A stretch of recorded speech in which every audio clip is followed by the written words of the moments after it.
So Andrew's an interesting character, really a delightful character. He's kind of the smarter, more responsible, more prudent half of the twins here, not twins, but the brothers Peter and Andrew. For everything that Peter lacks, Andrew sort of makes up for it. Peter's stubborn and hard-headed. Andrew is quick to have faith.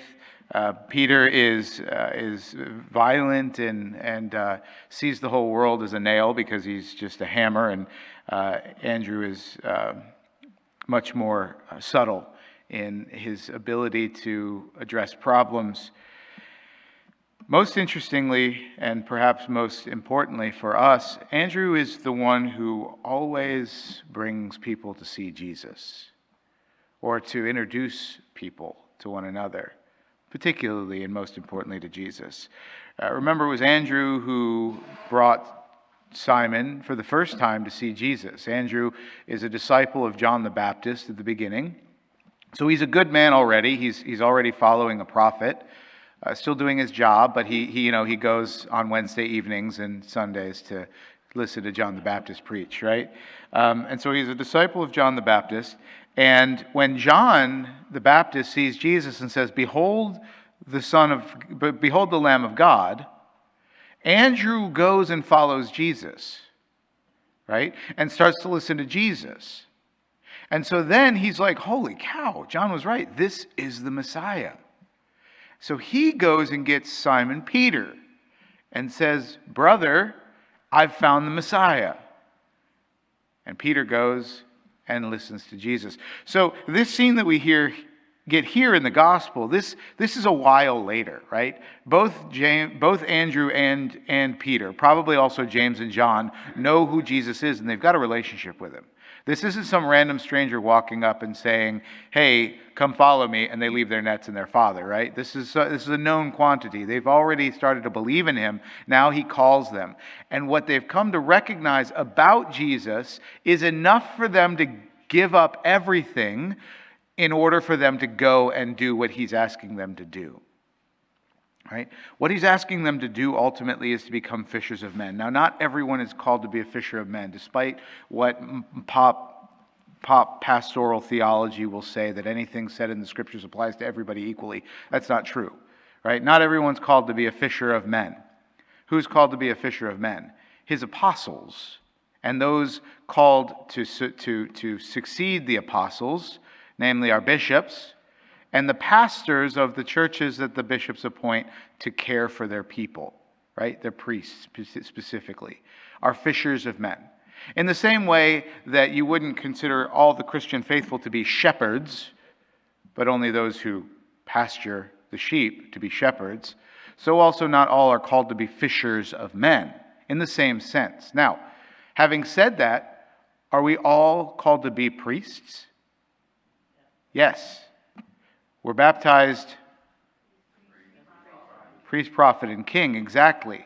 And if then there's a legitimate distinction between the ministerial priesthood and the priesthood of the faithful, which is still a legitimate priesthood in which we offer, what do we offer as Christian priests? What do we offer the Lord? As the people, as priests of the people, we offer ourselves, right? Even as a priest, a ministerial priest up here offering the sacrifice of the Eucharist, I'm also offering a sacrifice with you in the same way that you are, which is I'm offering myself. You're offering yourself. As a ministerial priest, I'm offering something additionally, something different. I'm offering the body, blood, soul, and divinity of Jesus as a unique, independent sacrifice on the altar, right? Something that only I can do. But we unite ourselves to that sacrifice, and I do that as well. Because even though I'm a priest, a ministerial priest, I'm also a Christian. And in that, I am obligated to offer what every Christian is obligated to offer, namely their whole self, in union with the sacrifice of the Mass. Now, not all, I said, are called to be fishers of men, in the respect that Jesus is calling Peter and Andrew and James and John to be fishers of men. Right? Because if everyone's a fisherman, where are the fish? right? So if you consider the church as it is intended to be built, you have the nave, which is, I don't know, reminiscent of another word we know, naval, maybe, boat, ship, right?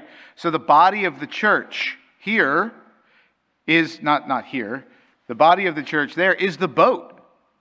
This is the safe boat upon which the fish are gathered from the wide open and dangerous evil sea of the world, gathered from the world, nets being cast from here out to catch the fish and bring them into the boat.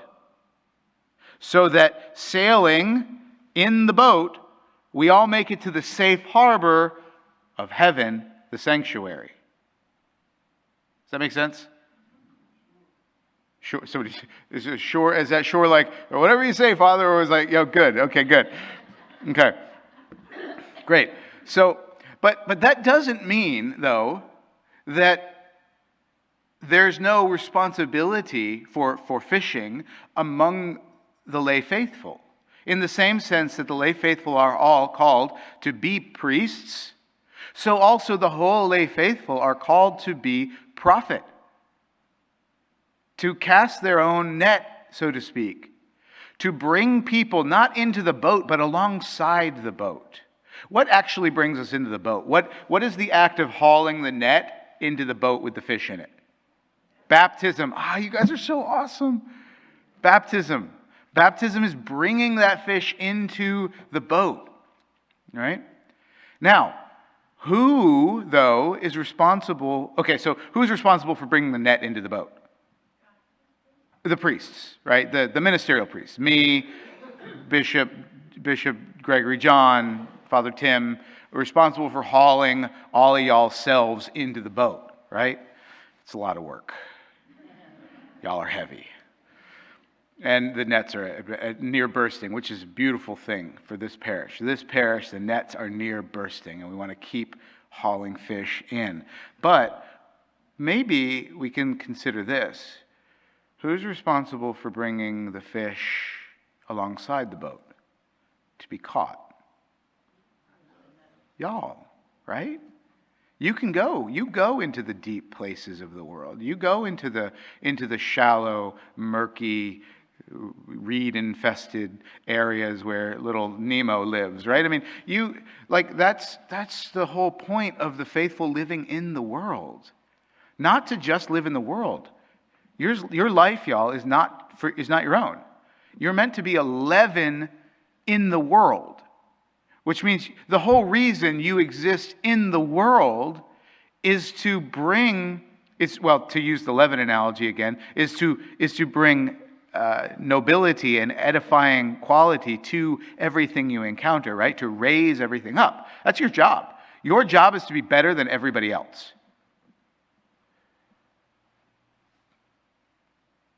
Right? And in that same vein, your job is to be the leader of the school of fish. Where's the school of fish going? There's got to be some fishy leader in a whole school of fish, right? And there's got to be, because they're so choreographed. They're going everywhere, but they're all together. What keeps them together? There's got to be some fishy brain that's like guiding all the other fishes, fish, because they're only one species, the fish to wherever they're going, right? Be that fish brain, right? That's your job. That's a Christian's job, is to lead the school of fish alongside the boat, that the nets might be cast over them and draw them into the boat, right? Where it is, this is the ironic part, right? Which is where it's safe, right? I've always struggled with that. Hauling no fish wants to get hauled into a boat, right? You're going to die.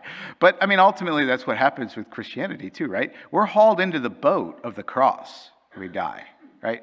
What we don't see is when the fish get to safe harbor, apparently they're resurrected and they live happy, fishy lives in a fish tank in heaven, right? But nevertheless, that's our job. We do it in different respects according to our state in life, according to the ministry to which God has called us. Every Christian is called to be holy, right? Every Christian is called to be a saint. Now, I don't mean a saint necessarily that's going to have a statue, but a saint that lives a life worthy of heaven.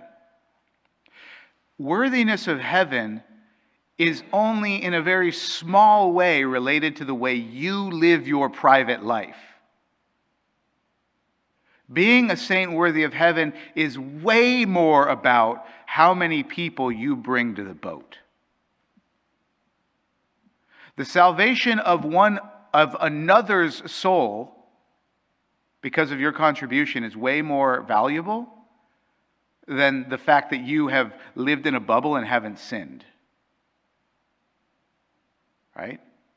In a sense, this is what Jesus testifies to this when he says, love covers a multitude of sins. Your evangelical effort in the world. Now, naturally, you have to live a morally upright life in order to be effective as an evangelist, right? I can't go around sinning and doing all the bad stuff that my passions want me to do and then stand up here and be effective at telling you, hey, you should listen to me and follow Jesus. I hope you would have enough integrity to be like, no, get out of here, right? But nevertheless, it's more important the effects that your morally upstanding life has, that of enriching the world around you, of enriching the souls of people around you, of awakening the consciences of those whose consciences are dead because of sin, and of leading people by the way that you live your life, leading people alongside the boat that they might be caught in the nets of Jesus and hauled into the boat. This is what Andrew was so good at. Just going to people that he knew and bringing them to Jesus. Andrew also went and got the little kid. You remember the kid that had the fish and the loaves? When all those thousands of people were hungry? It was Andrew that went and found that kid and brought him to Jesus so that what? Jesus could multiply the gifts that that kid had. If you know somebody who's got a skill, a talent, just a big checkbook, help them learn how to apply the gifts they have to the hands of the Lord to be made more fruitful. But that means that you have to figure out how to do that for yourself first, right? What do you have? Who are you? What if you were that little kid that Andrew went and got and brought to Jesus? I doubt you'd have fish and loaves necessarily. Maria might. But what do you have that you would have brought? What would Andrew have brought you over to Jesus to give him? You've all got something. I mean, just looking out at y'all, there's just this huge pool of goodwill, of talent, of excitement, zeal, right?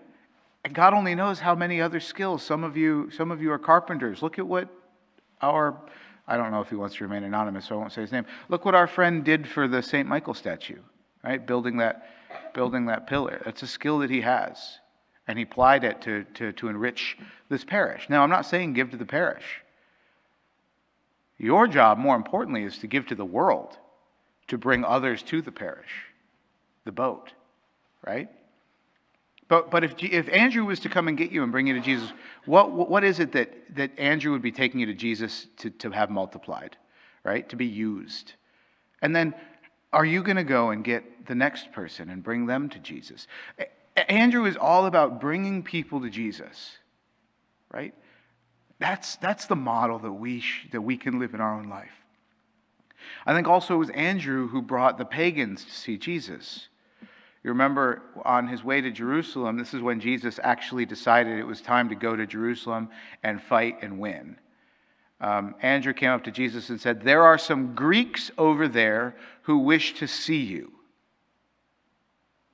Now, why is this important? This is important because up until that point, Jesus' ministry, and he made a point of saying this over and over again, Jesus' ministry was to the Jews. As soon as the pagans were ready to start hearing the gospel, it was time for Jesus to open the gates of heaven so they could come in. But how were they going to come in? He was going to send his Jewish brothers out to get the pagans and bring them in by making them apostles, having founded his church, so that they would go out to all the corners of the world and gather all the pagans, because it's not good for people to be any religion other than Christian. It's true. That's a true statement. It's not good. Okay? It's good that they're trying to be good people. It's good that they're following their religion as best they know. It's bad that those religions exist. Right? Because the apostles, the apostolic mission of the church is to go out to all the corners of the world and get all the pagans and bring them with the Jews into the body of the church to be Christians. Right? And so this is our job. To follow in the footsteps of Andrew according to our state in life. To bring our family to Jesus, as Andrew brought Simon Peter. To bring our neighbors to Jesus, as Andrew brought that young man for his gifts to be multiplied for the benefit of the world. Right? And for us to bring all of those who are not yet Christians, all of those who have yet to hear the good news of the gospel, to go and get them and bring them to Jesus.